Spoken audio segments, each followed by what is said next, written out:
हाय दोस्तों, मैं निखिल जाखड़ स्वागत करता हूं आपको अपने स्टडी चैनल जाखड़ एकेडमी में। ये हमारी जीके क्वेश्चन सीरीज़ है जिसमें हम रोज़ 20 क्वेश्चन कंप्लीट करते हैं।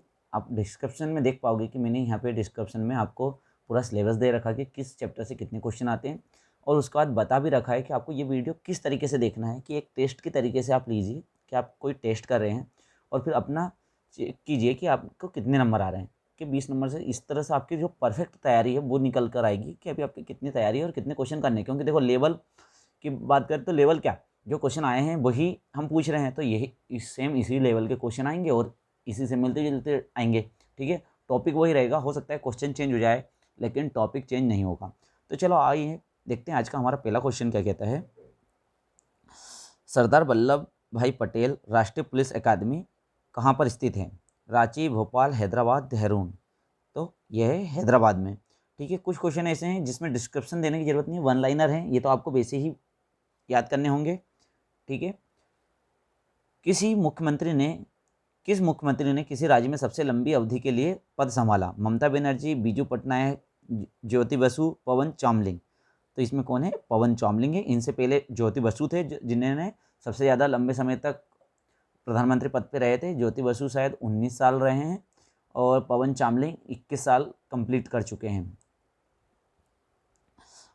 यहाँ पे मैंने सारे मुख्यमंत्री जो करंट में, अभी करंट अफेयर की बात करें 2021 की, तो 2021 सितंबर तक जो प्रधानमंत्री मुख्यमंत्री हैं पूरे प्रदेशों के, उनके बारे में यहाँ दिया हुआ है।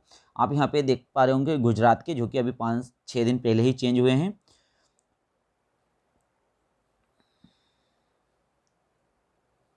मैं हाईलाइट कर देता हूँ गुजरात के।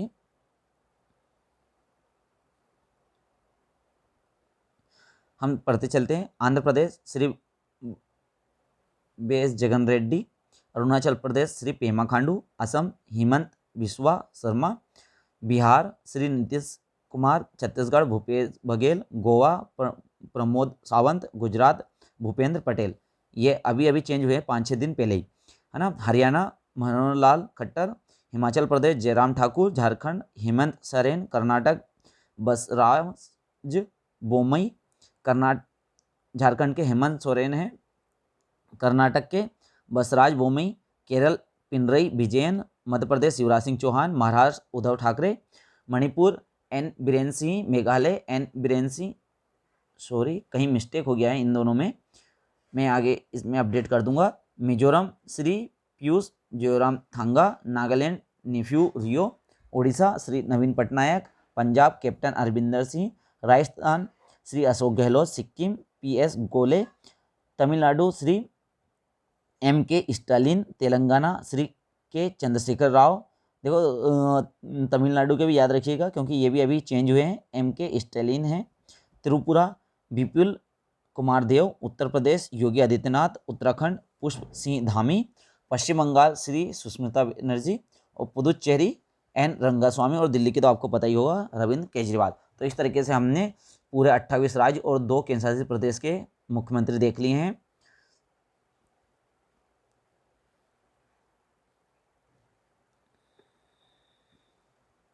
अगला क्वेश्चन है, भारत का सर्वोच्च नागरिक पुरस्कार कौन सा है? भारत रत्न, पद्म विभूषण, परमवीर चक्र, ज्ञानपीठ पुरस्कार। तो भारत रत्न भारत का सर्वोच्च नागरिक पुरस्कार है। भारत रत्न के बारे में देख लेते हैं, 2019 में किन्हें किन्हें भारत रत्न मिला है, क्योंकि यहाँ से भी क्वेश्चन पूछा जा सकता है। 2020 के पुरस्कार अभी घोषित नहीं हुए हैं, सिर्फ 2019 के ही हुए हैं, तो उसके ही से क्वेश्चन करंट अफेयर में पूछा जा सकता है। 2019 में भूपेन हजारिका, ये गीतकार है और संगीतकार कवि हैं। देखो इनसे, इनके काम से रिलेटेड भी आपसे पूछा जा सकता है। ठीक है, भूपेन हजारिका जिन्हें 2019 का भारत रत्न पुरस्कार मिला है। नानाजी देशमुख समाजसेवी हैं, और प्रणब मुखर्जी जो कि राजनेता है और हमारे पूर्व राष्ट्रपति हैं। चलिए अगले क्वेश्चन की ओर। किस मेट्रो ने भारत में पहली मोबाइल टिकटिंग प्रणाली शुरू की? Kolkata metro, Mumbai metro, Bengaluru metro और कोच्चि मेट्रो। तो ये की है मुंबई मेट्रो ने। भारत में लिग्नाइट का सबसे बड़ा उत्पादक है गुजरात, तमिलनाडु, राजस्थान, केरल। तो इसका सही आंसर क्या होगा? इसका सही आंसर होगा तमिलनाडु। देखो आपको इतना ही टाइम वहाँ पे कंज्यूम करना है जीके और अपने साइंस में, आपको पढ़ते से ही आपको आंसर लगाने हैं। जितना जल्दी आप ये कर पाओगे, आपको साइंस और रीजनिंग करने के लिए उतना ही ज़्यादा टाइम मिलेगा, और आपको पता है कि उसमें कम से कम अपना 65 नंबर साइंस मतलब मैथ्स और रीजनिंग से 65 नंबर आ रहे हैं, और साइंस और जीके को मिला के 35 नंबर आ रहे हैं। ठीक है, अब यहाँ पे कुछ प्रमुख खनिज हमारे दिए गए हैं कि किस खनिज में कौन सा प्रदेश सबसे आगे है, क्योंकि यहाँ से क्वेश्चन बहुत हर वीडियो में मैंने देखे हैं, हर पेपर में आए हुए हैं। तो ठीक है, चलते हैं। लिग्नाइट, आप सबसे नीचे हम चेक करते लिग्नाइट।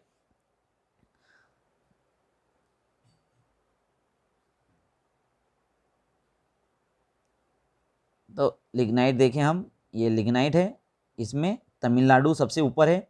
कोयला, कोयले में झारखंड छत्तीसगढ़ सबसे ऊपर है।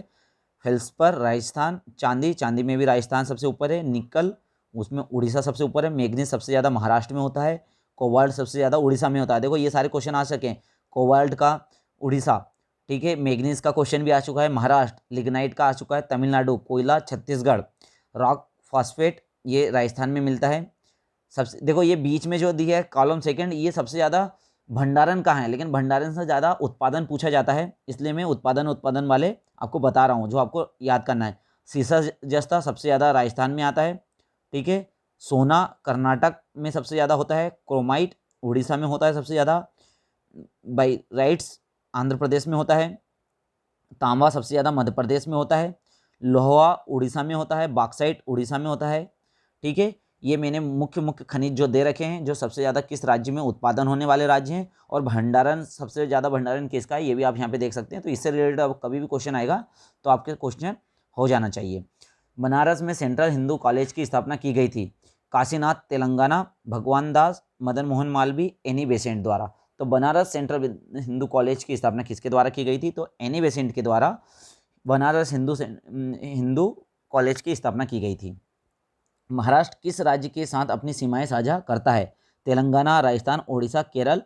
तो आप ये हमारे भारत का नक्शा देख सकते हो, इसमें महाराष्ट्र के साइड में ये हो गया कर्नाटक, ये हो गया तेलंगाना। तो तेलंगाना इसका सही आंसर होगा। मध्य प्रदेश और गुजरात और गोवा, इतने राज्य महाराष्ट्र से लगते हैं। देखो मध्य प्रदेश से भी पूछा गया है, उसके बाद उत्तर प्रदेश से भी क्वेश्चन इस तरह का आया है। तो आपको सभी के हमारे भारत का नक्शा बहुत अच्छे से याद होना चाहिए, ताकि आपको इस तरह का क्वेश्चन आपसे मिस्टेक ना हो।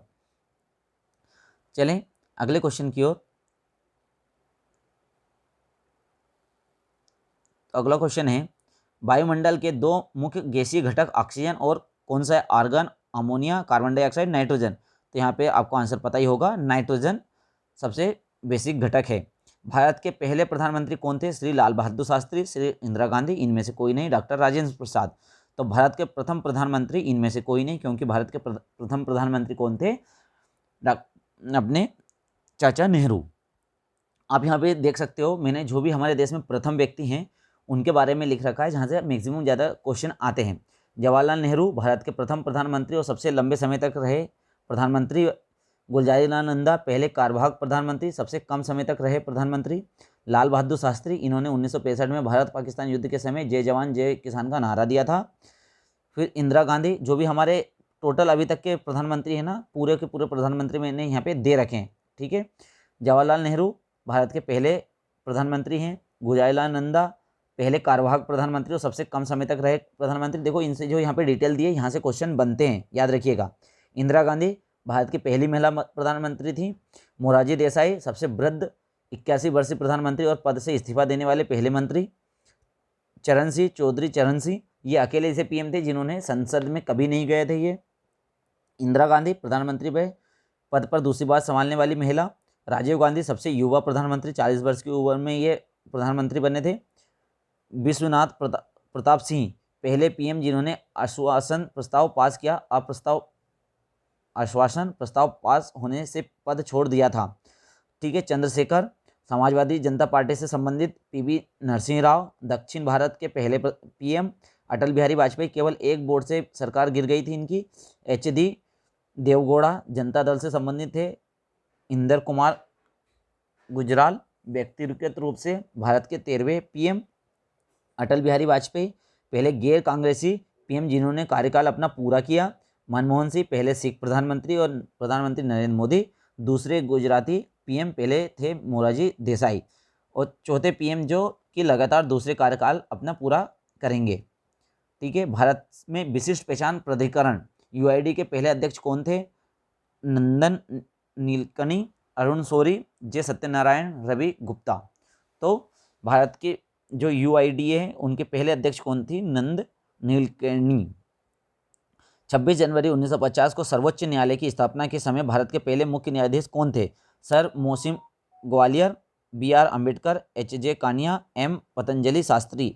तो 26 जनवरी 1950 के समय सर्वोच्च न्यायालय के न्यायाधीश कौन थे? ये थे एच.जे. कानिया। देखो भारत जब स्वतंत्र हुआ था तो उस समय कौन क्या था, वहाँ से बहुत ज़्यादा क्वेश्चन मैंने ये देखे हैं कि हमारे एमपी कांस्टेबल के एग्जाम में आए हैं। तो उससे रिलेटेड जो भी डिटेल थी मैंने आपको यहाँ पे देने की कोशिश की है। स्वतंत्र भारत के प्रथम गवर्नर जनरल जो थे वो लॉर्ड माउंटबेटन थे। स्वतंत्र भारत के प्रथम भारतीय गवर्नर जनरल की बात करें तो सी गोपालाचारी थे। उसके बाद में गवर्नर जनरल का पद खत्म कर दिया गया था। प्रथम कमांडर इन चीफ भारत के के.एम. जनरल करियप्पा थे। प्रथम फील्ड मार्शल मानिक शाह थे। प्रथम एयर मार्शल अर्जुन सिंह थे। प्रथम आईसीएस सत्येंद्र नाथ टैगोर। भारतीय राष्ट्रीय कांग्रेस के प्रथम अध्यक्ष डब्ल्यू.सी. बनर्जी। प्रथम महिला राज्यपाल सरोजिनी नायडू। प्रथम लोकसभा अध्यक्ष जे.बी. मवलंकर। प्रथम उप प्रधानमंत्री सरदार वल्लभ भाई पटेल। प्रथम मुख्य चुनाव आयुक्त हमारे सुकुमार सेन थे। ये भी क्वेश्चन बहुत बार पूछा गया है। केंद्रीय मंत्रिमंडल में प्रथम महिला राजकुमारी अमृत कौर थी। प्रथम महिला मुख्यमंत्री सुचेता कृपलानी थी। सर्वोच्च न्यायालय की प्रथम महिला न्यायाधीश मीरा साहिब फतिमा बीबी थी। योजना आयोग के प्रथम महिला अध्यक्ष इंदिरा गांधी थी। ठीक है, तो ये भारत में प्रथम व्यक्ति जो जहाँ से क्वेश्चन मैक्सिमम पूछे जाते हैं मैंने यहाँ पे ले आए हैं। और प्लस आपको हमारा पूरा जो मंत्रिमंडल था 1952 में जो प्रथम आम चुनाव हुए थे उसमें जो हमारा मंत्रिमंडल था वो पूरा आपको याद करना है। ठीक है, चलते हैं अगले क्वेश्चन की ओर। हिंदी कविता के लिए 2020 के 31वें व्यास सम्मान से किसे सम्मानित किया गया था? ये करंट अफेयर का क्वेश्चन है। शरद पागरे, सुनीता जैन, ललित धुर जगुड़ी और नसीरा शर्मा। तो शरद पागरे जो थे वो 21वें व्यास सम्मान में सम्मानित किए गए हैं। पुरस्कार का वर्ग साहित्य, मतलब हम व्यास सम्मान की बात करें तो ये साहित्य में दिया जाता है। सबसे मतलब इनकी स्टार्टिंग जो हुई थी वो 1991 में हुई थी। इसमें 3.5 लाख रुपए नगद, एक प्रशस्ति पत्र और स्मृति चिन्ह दिया जाता है। प्रथम विजेता रामविलास शर्मा और आखिरी विजेता प्रोफेसर शरद पागरे। वितरण ज्ञानपीठ पुरस्कार के बाद भारत में दिया जाने वाला सबसे बड़ा सम्मान साहित्य सम्मान है। जनगणना 2021 के अनुसार मध्य प्रदेश में किस जिले की साक्षरता दर सबसे कम है? झाबुआ, सोयापुर, अलीराजपुर, बड़वानी। तो अलीराजपुर जो है 2011 की जनगणना के अनुसार सबसे कम है। अब देखो 2021 में जनगणना होनी है तो इसलिए मैंने यहाँ पे करंट अफेयर में 2021 वाले क्वेश्चन आने वाले हैं, क्योंकि हम अभी देख पा रहे हैं कि इस साल तो एग्जाम कोई सा भी मुझे नहीं लगता है कि कुछ होने वाला है दिसंबर तक। तो 2022 तक हो सकता है, 2022 के बीच में मिड टर्म में आपको ये डिटेल मिल जाए कि 2021 की जनगणना के बारे में सारी जानकारी हमें मिल जाएगी तो हम उसी को याद करेंगे। अब इसे ज़्यादा याद करने का फ़ायदा नहीं है, तो इसलिए मैंने इसमें करंट अफेयर जो 2021 की जनगणना से रिलेटेड जो भी क्वेश्चन थे वो मैंने यहाँ पे नहीं लिए हैं। ठीक है, दिल्ली में रेस कोर्स रोड जहाँ प्रधानमंत्री का नाम बदल दिया गया है, सॉरी ये हिंदी टाइपिंग मिस्टेक के कारण कुछ इस तरह से दिखाई दे रहा है। जहाँ प्रधानमंत्री निवास है वहाँ दिल्ली रेस कोर्स रोड जो है उसका नाम बदल दिया गया है। तो उस रोड का मार्ग का नाम अब क्या रखा गया? अरविंद मार्ग, जनसेवा मार्ग, लोक कल्याण मार्ग या प्रधानमंत्री मार्ग? तो उसका लोक कल्याण मार्ग रखा गया जो कि प्रधानमंत्री आवास के सामने है। प्रसिद्ध गीत सारे जहां से अच्छा द्वारा संगीतबद्ध किया गया था। बंकिम चंद्र चटर्जी, ज्योति बसु, सैयद अहमद खान, मोहम्मद इकबाल। तो ये सारे जहां से अच्छा किसके द्वारा कहा गया है? मोहम्मद इकबाल के द्वारा। इससे रिलेटेड मैंने देखो कोटेशन से रिलेटेड बहुत सारे क्वेश्चन पूछे गए हैं, तो यहाँ पे मेन जो भी कोटेशन है वो मैं यहाँ पे ले आया हूँ। तो एक बार हम रीड कर लेते हैं। दिल्ली चलो का नारा किसने दिया था? सुभाष चंद्र बोस ने। सारे जहां से अच्छा हिंदुस्तान हमारा, इकबाल ने।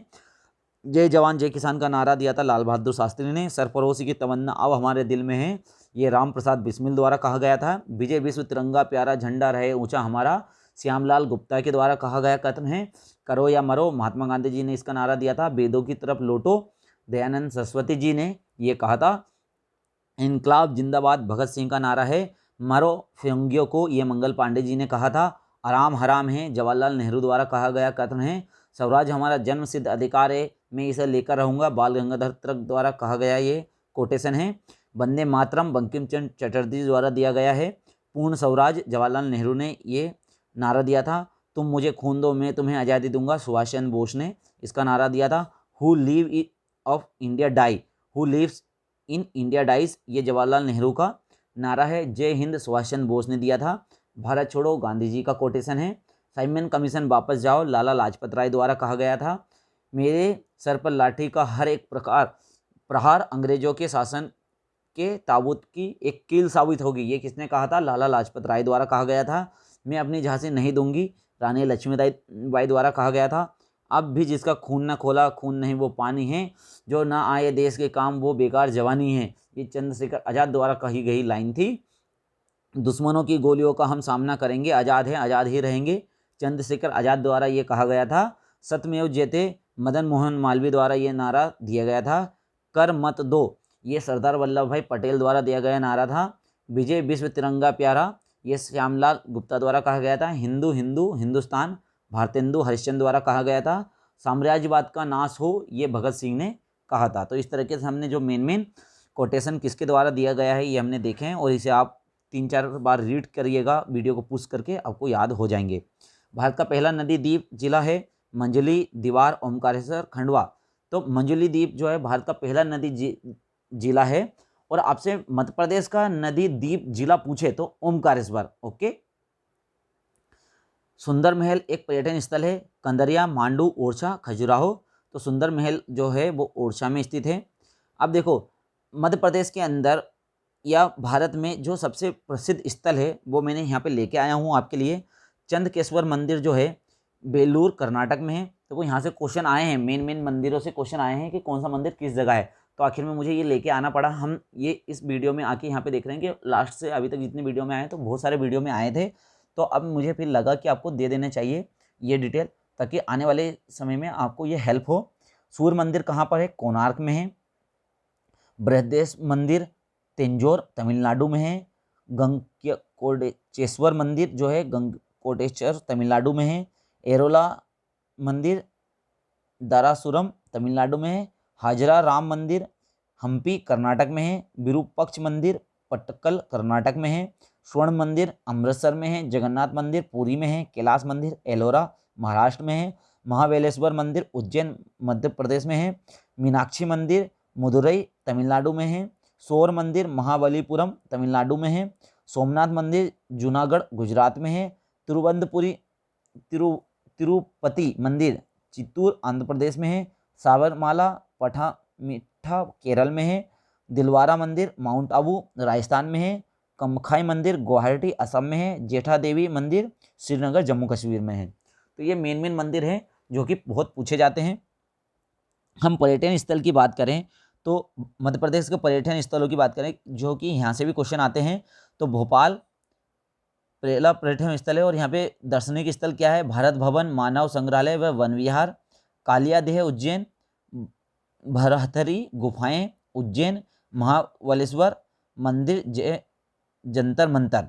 अनूपपुर अमरकंटक नर्मदा का उद्गम स्थल है। खंडवा ओमकारेश्वर मंदिर है। दादाजी दरबार भी खंडवा में लगता है। चित्रकूट में है, पौराणिक स्थल है। सांची बौद्ध तीर्थ प्रसिद्ध स्तूप मंदिर है। महेश्वर यहाँ पे भव्य मंदिर घाट है। खजुराहो शिल्प कला युक्त मंदिर है। मेहर माँ शारदा का मंदिर है। बानवगजा बड़वानी जैन धर्म स्थल, भगवान आदित्यनाथ की विशाल मूर्ति है। मुक्तिकरी बैतुल जैन तीर्थ स्थल है। जबलपुर धुआंधार जलप्रपात है। शहडोल में कपिलधारा जलप्रपात है। रीवा चचई केवटी तथा बहुटी जलप्रपात है। पचमढ़ी राज्य का एकमात्र हिल स्टेशन है। बेड़ाघाट निकट जबलपुर प्राकृतिक दृश्य एवं विकसित संगमरमर की चट्टानें हैं। ओमकारेश्वर ज्योतिर्लिंग मंदिर है और माधवता मंदिर है।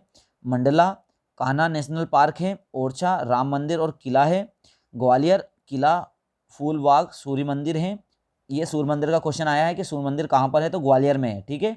द्वितीय पीताम्बर पीठ सोनागिरी।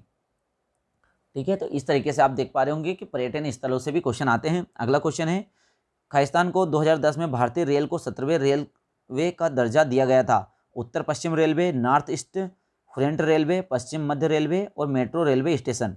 तो मेट्रो रेलवे कोलकाता को 17वां रेलवे दर्जा दिया गया है ना, 17वां जोन बनाया गया है। 12वें ब्रिक्स शिखर सम्मेलन 2020 किसकी मेजबानी में आयोजित हुआ? इस बार का ये सबसे अच्छा क्वेश्चन है, क्योंकि 2017 में भी पूछा गया था क्वेश्चन, और 2000 हम आगे आने वाले समय की बात करें तो ये इसलिए इंपॉर्टेंट हो जाता है क्योंकि इसकी मेजबानी भारत ने की है। ठीक है। हाल ही में प्रधानमंत्री नरेंद्र मोदी ने 13वें ब्रिक्स वार्षिक शिखर सम्मेलन की अध्यक्षता की, जो कि वर्चुअल माध्यम से आयोजित किया गया था। ब्रिक्स दुनिया की 5 अग्रणी उभरती अर्थव्यवस्थाओं ब्राजील, रूस, भारत, चीन और दक्षिण अफ्रीका के समूह के लिए संक्षिप्त शब्द है।